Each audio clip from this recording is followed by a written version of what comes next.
today's session, we will be discussing Development Discourse. I'm your resource person, Dr. Grace Dawn Namjing.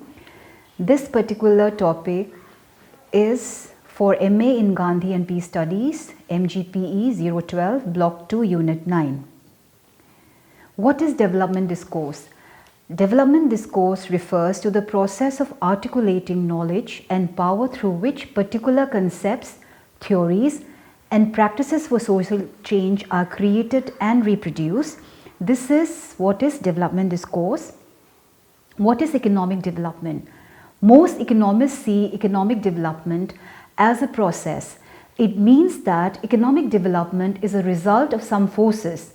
In this case, economic factors or variables which operate and interact with each other in order to take the economy in desired direction. This is what is meant by economic development. Now, how do we measure economic development?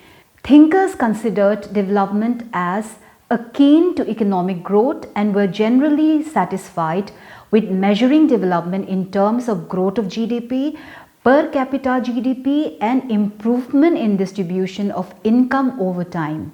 However, the problem of low standard of living, widespread unemployment and poverty create special problems, and therefore this should also be reflected in the reckoning economic development. This is what some of the thinkers have said. They have said that other than measuring economic development through GDP, we should also measure economic development to include these problems, these various indexes of low standard of living, widespread unemployment, poverty, which creates special problems, and therefore this should be reflected in the economic development. Further, we move to what is environment and development. Why this concept of development is so important to talk with regard to environment. The environmental concerns of economic development have led development economists to think in terms of sustainable development so that the future generations have same access to the use of natural resources such as land, water, air, forests, etc. as the present generation. Economic activities should be organized in a manner which neither endangers environment permanently nor exhausts non-renewable resources for the benefit of the present only to the detriment of the future. So one should develop as well as environment should also be protected. Development should not be at the cost of environmental problems, because we have to think about the future generations. The future generations should have access to the use of natural resources. So when we talk about the measurement of economic development, two indices have been developed by development economists. In the recent past, the economists have recognized that socio-economic aspects of development are equally important. Therefore, social concerns like health and health facilities, levels of education, literacy and its spread, safe housing and sanitation, the degree of urbanization, which lays strong claim to the concept of economic development. So, two indices have been developed by development economists. One is the Physical Quality of Life Index, which is PGLI, which is an attempt to measure the quality of life or well-being of a country. The value is the average of three statistics, which are basic literacy rate, infant mortality and life expectancy at age 1. All these are equally weighted on a 0 to 100 scale. Then the other way to measure is the Human Development Index, which is the HDI, which is used to rank countries by level of human development, which usually also implies whether a country is developed, developing or underdeveloped country. The HDI combines three basic dimensions, which are life expectancy at birth as an index of population, health and longevity, knowledge and education as measured by the adult literacy rate, that is with two-thirds weighing, and the combined primary, secondary and tertiary gross enrollment rate with 1/3 weighting. And the third one is standard of living as measured by the natural logarithm of gross domestic per capita. When we talk about HDI, I have with me the latest 2020 Human Development Ranking, that is the HDI. We have country Norway as having the highest HDI value. Then we have Ireland, Switzerland, Hong Kong, China, SAR, Iceland, Germany, Sweden, Australia, Netherlands and Denmark. These are the top 10 countries in ranking of HDI, with Norway being the country with the highest HDI ranking. Then what about India? What is the ranking of India when it comes to HDI ranking? According to UN Development Index 2020, India has dropped 2 spots to rank 131 among 189 countries.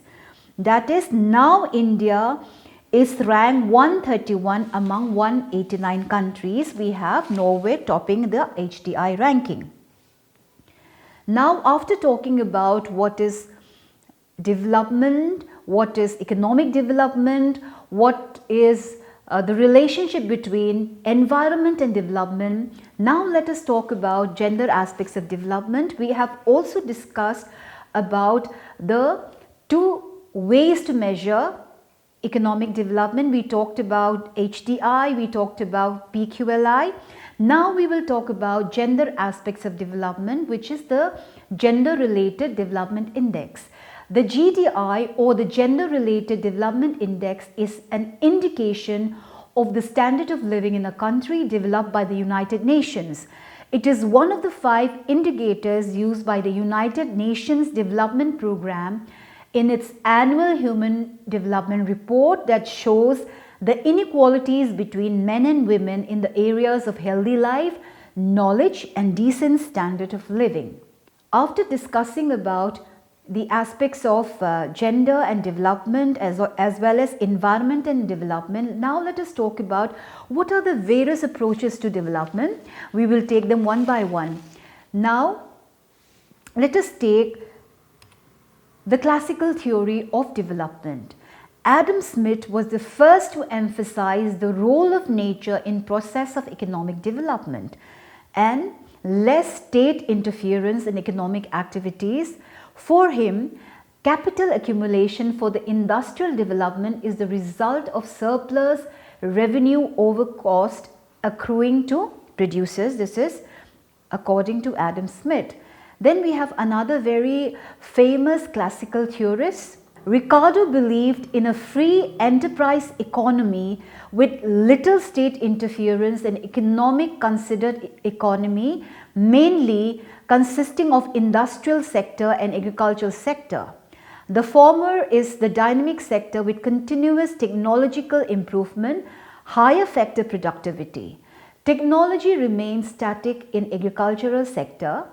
Industry is responsible for surplus and lead to larger capital accumulation. Capital accumulation promotes technological development. This is according to Ricardo. Then after talking about the classical theory of development, where I discussed about Adam Smith and Ricardo's concept of development, now let us move on to Marx's theory of development. What does Marx talk about in terms of development? Marx, as a critique of classical theory of development, propounds his theory of capitalist development as a part of general scheme of social change. Marx accorded primacy to economic factors as a cause of not only economic phenomenon, social, political phenomenon, but also to evolution and changing in psychological and philosophical attitudes and doctrines.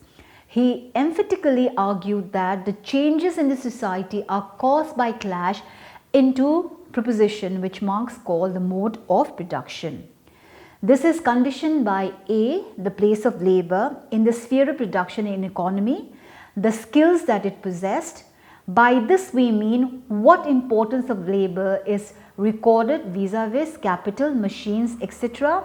Geographical factors and C, the technological relations in production which have the effect of changing the relative importance of labor and capital. This is the Marxist theory of development. Now let us move on to Schumpeter theory of development. What does Schumpeter talk about when it comes to development? Schumpeter, who is a great economist and social political thinker of all times, viewed economic development as a discontinuous process characterized by periods of high growth followed by stagnation. His important starting point is innovation and the innovator who is different from a producer. The innovator takes the risk, and if his invention proves successful, he is able to reap abnormal profits. So this is Schumpeter theory of development. Now let us talk about Rostow's stages of growth. According to this stages of growth theory, it explains the long-term processes of economic development from the point of view of economic history by describing the 5 ideal stages through which all societies pass. First, the traditional society, which has more than 75% of the population engaged in food production. Political power is in the hands of landowners or a central authority supported by the army and the civil servants. Then we have the transitional stage, which creates the preconditions for take-off by bringing about radical changes in the non-industrial sectors. Export of raw material gains momentum, a new class of businessmen emerges, and the idea of economic progress coming from outside spreads through the elite. So this was the traditional society. Then we have the transitional stage.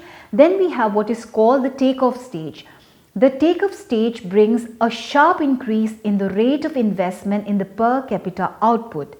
This is accompanied by radical changes in the production techniques. Then we have what is called the drive to maturity, which brings a spread of growth from the leading to the other sectors and a broader application of modern technology, followed by necessary changes in the society at large.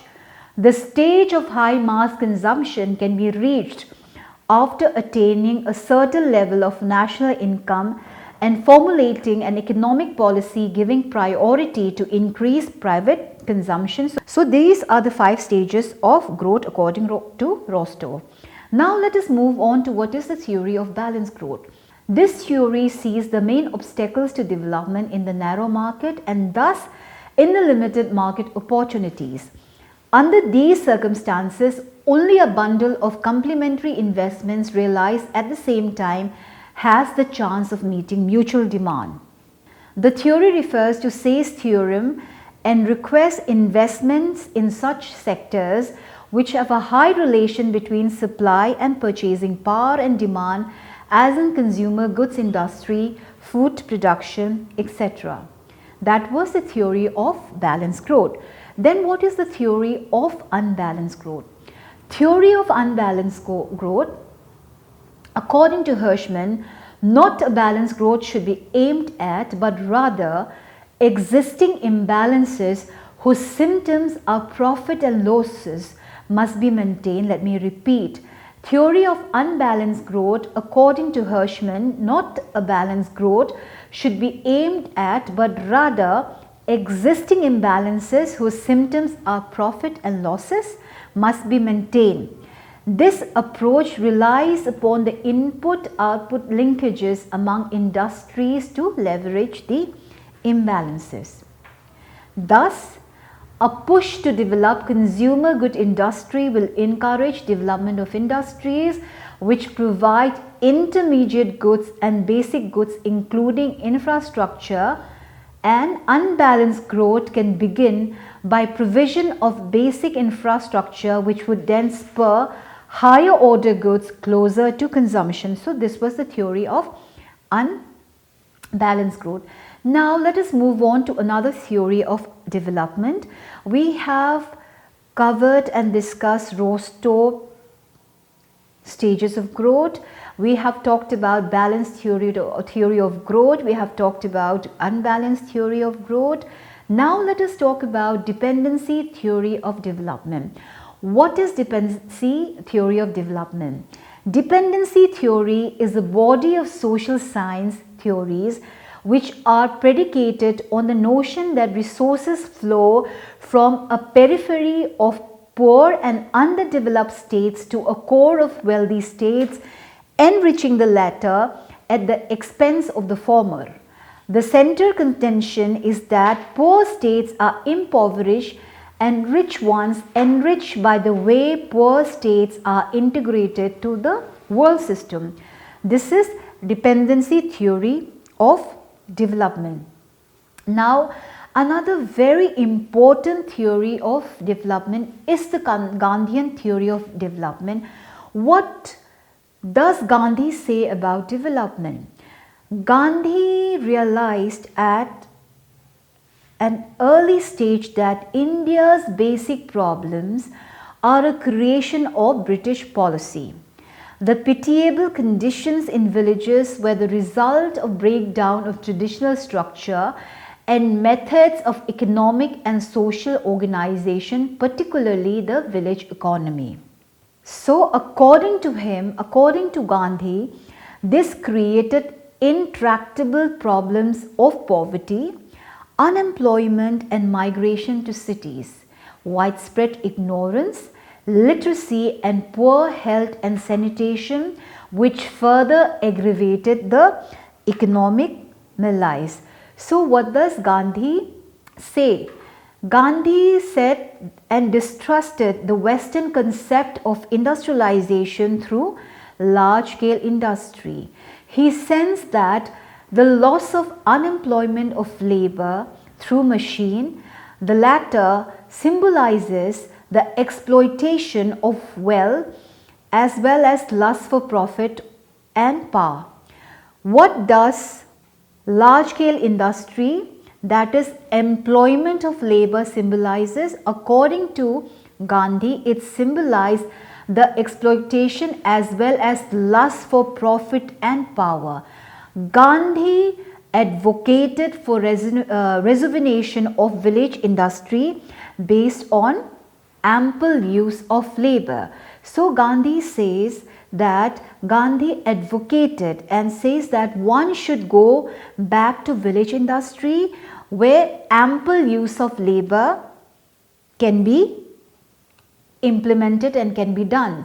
So what will happen when one promotes what is called village industry? This will cater to local demand and provide employment and economic security. He was not anti-industry but opposed those which came in conflict with small and village industry, and Gandhi placed greater emphasis on dignity of labor. He sought to minimize socio-economic prejudices and bias against labor. So this was what Gandhi advocated, advocating that small village industry should be rejuvenated so that it gives employment to a lot of people, and also it creates local demand and provide employment and economic security. So in today's discussion, we talked about what is development discourses. Let me move back a bit to what we talked about. We talked about what is development discourse, what is economic development, how to measure economic development. We talked about how one can measure economic development. One is physical quality of life index, PQLI, then we said HDI, Human Development Index, where we talked about Norway being the country having the highest development index, and we also talked about how India is ranked 131 among 189 countries in the UN Human Development Index 2020. Then we talked about the gender aspects of development, Environment and development, we talked about the various approaches to development, where we discussed about the classical theory of development, Adam Smith, Ricardo, then we moved on to Marxist theory of development, then we talked about Schumpeter theory of development, Rostow's stages of growth, where we talked about the 5 stages the 5 ideal types of stages through which all society must pass. These are traditional society, transitional stage, takeoff stage, drive to maturity, then stage of high mass consumption, then also theory of balanced growth, unbalanced growth, dependency theory of development, and also Gandhi theory of development. So with this particular session, I complete development discourse. Thank you so much.